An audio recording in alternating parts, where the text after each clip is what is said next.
Bikers saw a waitress limping. What they did next shocked everyone. Sometimes the people who look the toughest are the ones who notice pain others try hardest to hide. That day, 12 bikers walked into a small-town diner expecting nothing more than coffee, but what they saw in the waitress's eyes changed them forever and reminded them what real strength looks like. The bell above the door gave a lonely chime as 12 men stepped inside, boots heavy, leather soaked from a long ride through autumn rain. Conversations froze mid-sentence. Forks hovered halfway to mouths. The air in Martha's diner thickened like it was holding its breath. Their leader, Ryder Hale, took off his gloves first, slow, deliberate, and scanned the room. Not with arrogance, but awareness. Years of surviving bad places had taught him to read a room faster than most people read a sign. "Back booths," he said quietly. His voice was calm but carried weight. Behind the counter, a woman in her 20s poured coffee like it was the only thing keeping her steady.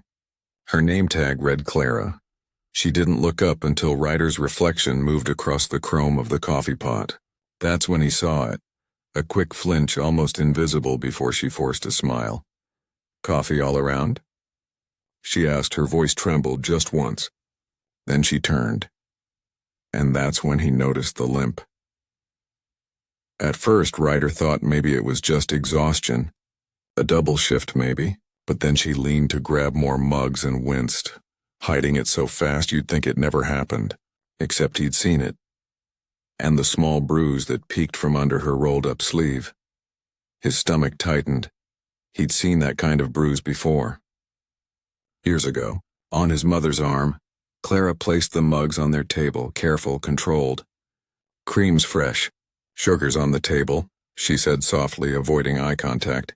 Ryder noticed the way her hand trembled just before she tucked a stray hair behind her ear. Her smile didn't reach her eyes. Marcus, Ryder's right-hand man, leaned closer. "You're thinking what I'm thinking." Ryder didn't answer.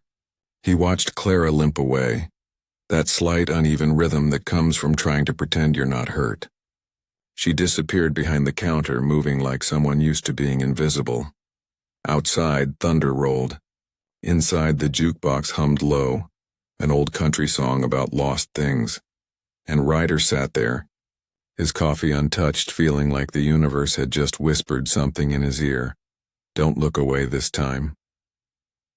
The moment came quiet. A mug slipped from Clara's hand and shattered across the tiles. Coffee splashed her shoes and she froze, chest rising fast. "I'm sorry. I'll clean it up," she murmured, crouching quickly. "No harm done," someone said from the counter. But Ryder wasn't watching the mug. He was watching her, because when she reached down, her sleeve slid back again. And this time the bruises weren't faint. They were fresh. Purple fading to yellow, a ring like fingers had been there not long ago. She caught him looking. Their eyes met. For half a second, her breath hitched like she'd been caught doing something dangerous. Not for dropping a mug, but for being seen. Then she looked away fast. Too fast. The cook, a thick man with tired eyes, stepped out from the kitchen door. "Clara, you good?" "Yeah, Tommy, just clumsy." Her voice was too bright, her hands shaking as she swept up the pieces. Ryder's jaw tightened. He'd seen that too. The way someone sounds when they're pretending everything's fine because it has to be. And that sound had haunted him his whole life. They finished their coffee in silence. Even the youngest Ryder, Tiny, didn't joke like he usually did. The air had changed, heavier now. When Clara came back to clear their table, Ryder stood. She looked up, startled by his height, then calmed when she saw his eyes weren't threatening, just sad, steady, like he knew something he shouldn't. "You take care of yourself," he said quietly. She blinked, unsure how to respond. "You too," she whispered. Ryder left 2 20s for a $6 bill and slid a card under the edge of the saucer. Just a name, Ryder, and a number. No logo. No club mark. When she turned away, he noticed her hand brush over it, hesitating like she wanted to ask something but couldn't.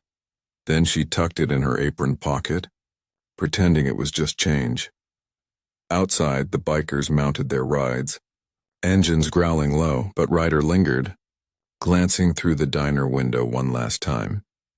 Clara was staring at the card again, not reading it, just holding it against her chest like a secret she wasn't sure she deserved. And that's when headlights swept across the lot. 3 black motorcycles rolled in, their engines snarling like thunder that refused to die. Each gas tank bore a painted red serpent, jaws wide, fangs dripping fire, the grave serpents. Ryder's heart sank. Clara looked up from inside the diner and froze. Every bit of color drained from her face. Her limp vanished as she backed toward the kitchen, bumping into a stool. The card slipped from her pocket, landing face down near the counter. The 3 men didn't dismount. They just sat there, helmets off, watching. One of them, a scar running from lip to jaw, smirked and tapped his watch. Ryder's crew noticed. "Boss," Marcus warned. Ryder didn't answer. He just watched as Clara disappeared through the swinging kitchen door. The serpent stayed for a long, deliberate minute. Then one revved his engine, the sound echoing off the wet asphalt like a threat. Finally, they turned and rode off, leaving silence in their wake. Ryder stood there in the parking lot long after they'd gone. Rain starting to fall again, right? Slow, cold, steady. He looked down at the muddy pavement where the card had fallen, and he whispered to no one, "Not again." That night, Ryder couldn't sleep. The rain on his window sounded like footsteps pacing. He'd seen that look in Clara's eyes before, the kind that asked for help without daring to speak. He lay on his bed staring at the ceiling, memories flickering behind his eyes. He was 15 again. His mother at the kitchen sink, sleeve rolled down, saying she fell again. His father in the next room, bottle on the table. The sound of her sob, small and hidden like a secret prayer, and the sound of Ryder's promise to himself that night. "If I ever see someone scared like that again, I won't stay quiet." He rose before dawn. The clubhouse was silent except for the hum of the vending machine. Marcus was already up, sitting by the window with coffee. "Couldn't sleep either?" he asked. Ryder shook his head. Marcus didn't need more explanation. He'd fought his own ghosts too. After a long silence, Ryder said it out loud. "We're going back." Marcus didn't hesitate. "Then I'm coming." Some debts, Ryder thought, don't need to be spoken. The good men just show up. The diner looked different at night, half its lights dead, neon buzzing weakly through fog. Ryder parked across the street, engine off, headlights dimmed. Marcus, Tiny, and Bones waited in silence, their faces lit only by the dull orange glow of a streetlight. Through the window, they could see Clara wiping the counter, moving slower than before. Each step looked like it cost her something. Then suddenly, she flinched. The kind of flinch that comes from hearing a sound you hoped you'd never hear again. The diner door opened. 3 men walked in, the same ones from earlier. The Serpents, Ryder's chest tightened. The scarred one, their leader, leaned on the counter, grinning like he owned the place. He said something, too quiet to hear, and Clara froze. He reached out, brushing her cheek. She stepped back, shaking her head. That was enough for Ryder. "Boss," Marcus said carefully, "we can't just—" Ryder opened his door. He didn't storm across the street. Not yet. He just stood under the rain, watching, every muscle in him tight as wire. Because sometimes the most dangerous kind of man is the one who's trying not to fight. Inside, the air in the diner turned razor sharp. The cook, Tommy, stepped halfway out of the kitchen, bat in hand, eyes locked on the Serpents. He said something Ryder couldn't hear, but his stance was clear. Not here. The scarred man smiled like a wolf. He let go of Clara's arm and backed away, hands raised in mock surrender. Then he pointed to his watch again, slow, deliberate, a promise of return. When they finally walked out, Clara collapsed against the counter, breathing hard, eyes glassy. Tommy whispered something to her, but she just nodded, pressing a hand to her ribs where Ryder had seen her wince before.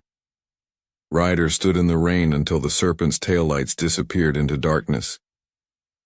Marcus stepped beside him. "You saw his face?"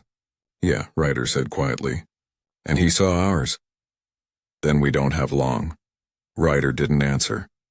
He was thinking of Clara, how she'd looked like someone counting down days, not living them. He'd spent years learning that some battles aren't fought with fists but with timing. And tonight, timing was everything. He wiped rain from his face and said the words his crew had been waiting for. "Let's make a plan." By morning, the Steel Vultures were no longer just bikers. They were men on a mission. Tiny pulled old contacts from his phone. Bones, once a mechanic for the sheriff's office, started digging through records. What they uncovered made Ryder's blood boil. The scarred man's name was Vince Keller, ex-con. Ran a chop shop on the outskirts of town, known for threats, extortion, and worse. Clara had once been married to his younger brother, Luke. Luke had died in a crash 2 years ago, the kind of crash that didn't look like an accident. Since then, Vince had looked after her, if you could call it that. She tried to get away, Marcus said, scanning the report. Filed a complaint once. Dropped it a week later. She didn't drop it, Ryder muttered. She was made to. Silence filled the room. The men exchanged a look. There was no debate, no speeches, just quiet agreement. They'd all seen what happens when no one steps in. Ryder folded the papers and slipped them into his jacket. "We don't scare him," he said. "We corner him with something he can't punch." Marcus grinned. "You got a plan?" Ryder nodded. "Yeah, kindness." Morning came soft and gray. Martha's diner opened at 7 sharp, just like always. Only this time the parking lot filled early, not with strangers, but familiar faces, locals, neighbors, and 12 rumbling bikes lined neatly out front.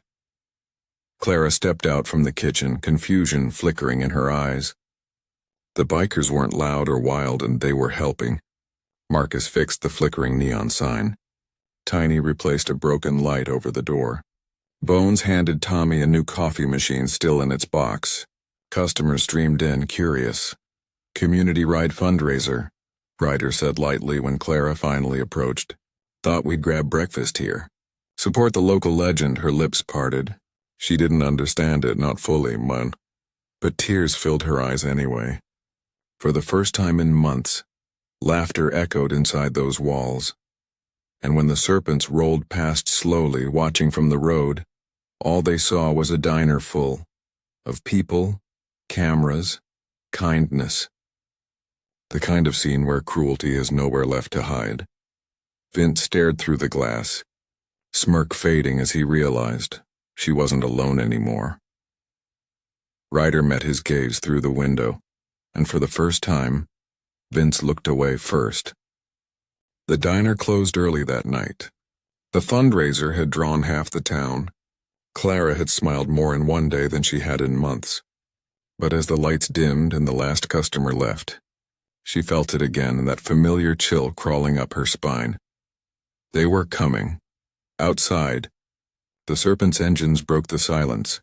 3 dark shapes gliding into the lot. Vince walked in without knocking, his boots leaving puddles on the tile. "Nice show today," he sneered. "You think a few smiles change anything?" Clara's hand shook, but she stood her ground. "Please just leave." He took another step. "You belong to me, Clara." "Not anymore," came a voice behind him. Ryder stepped from the kitchen's shadows, leather jacket dripping rain, eyes calm but sharp as glass. Behind him, Marcus and Bones flanked the door, quiet, steady, unarmed. They weren't here to brawl. They were here to end something. "This is private business," Vince hissed. Ryder shook his head slowly. "Not anymore. You brought it into a public place. Now it's everyone's business." And that was the night silence finally chose a side. Vince lunged first, wild and reckless. Years of fear and anger made him dangerous, but Ryder had learned how to fight clean. He sidestepped, letting Vince crash into a table. The crash drew lights from outside, neighbors, customers from earlier, all watching from the windows. "Walk away," Ryder said, voice low. "You've already lost," but Vince wasn't listening. He came again, fists swinging. Marcus stepped forward, blocking him, not hitting back, just holding the line. Tiny locked the door behind them. Clara stood frozen until Tommy stepped beside her, hand gentle on her shoulder. "You don't have to run this time," he whispered. Something shifted in her then, something small but powerful. She walked forward, trembling but upright, and said the words that took back everything he'd stolen. "I'm not afraid of you anymore." The diner went still. Vince froze mid-breath, not because of the men, but because of her. Ryder saw it. That instant when power left one person and returned to another. When the police arrived, Vince didn't resist. The townsfolk outside had filmed everything. Every word, every threat. This time silence didn't protect him, it destroyed him. The next morning, sunlight streamed through the diner's cracked blinds, softer than it had been in months. The place smelled of fresh paint and hope. The community had stayed late cleaning up, patching what broke, leaving small sticky notes on the counter. "You're safe now, Clara. We've got your back." Ryder came in quietly, helmet in hand. Clara looked up from the coffee station, eyes tired but brighter. "You didn't have to come," she said. "Didn't have to," Ryder replied, "but wanted to." She smiled then, small, real. "I didn't think anyone would believe me." Ryder leaned on the counter. "Sometimes it's not about believing. It's about showing up anyway." They stood in silence for a moment, the kind that doesn't need filling. Outside, the wind carried the scent of wet earth and engine oil, and the steel vultures' bikes gleamed in the sun. Before Ryder left, Clara handed him something. A small card, bent at the edges. His card. "You said call if I ever needed help," she said softly. "Guess I did," he smiled. "Guess we both did." The road stretched endless under the morning light. The steel vultures rode in formation, engines humming like a heartbeat that finally found peace. No words. Just the wind and the road. Ryder thought about the strange ways life connects people. How one small act of noticing can rewrite an entire story. Clara would rebuild her life now. Not because someone rescued her, but because someone reminded her she wasn't invisible. He remembered something his mother used to say when life was hard. Some people are angels in leather jackets, rough on the outside, but sent for the right reasons. He smiled under his helmet. Maybe she was right. At a red light, Marcus pulled up beside him. "You good, boss?" Ryder nodded. "Better than I've been in a long time." When the light turned green, 12 engines roared again, rolling forward into sunlight. Not heroes, not saviors, just men who refused to look away. And for the first time in years, Ryder felt like that promise he made as a boy had finally been kept. Weeks later, a new sign hung above the diner door. Clara's place, fresh paint, flowers by the window, and a photo on the wall.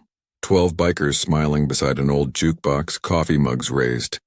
Underneath it, handwritten in ink, "For those who see the unseen." Business boomed. Truckers stopped by just to say they'd heard the story. The bruises on Clara's wrist faded. The limp softened, then disappeared. But what never faded was the way she looked at people now, meeting eyes instead of lowering them. Every morning, she placed one mug at the counter before opening, poured it full and whispered, "For you, Mama." Then she'd smile because somewhere deep down, she knew kindness had circled back, and sometimes, when the doorbell chimed at dusk and the rumble of engines filled the parking lot, she'd laugh through tears and say, "They always find their way home." Outside, 12 bikes gleamed under the sunset, waiting quietly, not for trouble, but for the next soul who needed to be seen. If this story touched your heart, remember, strength isn't always loud. Sometimes it's just noticing someone's pain and refusing to look away. Like, share, and subscribe if you believe in quiet acts of courage. Because one small choice can change someone's forever. See you in the next story.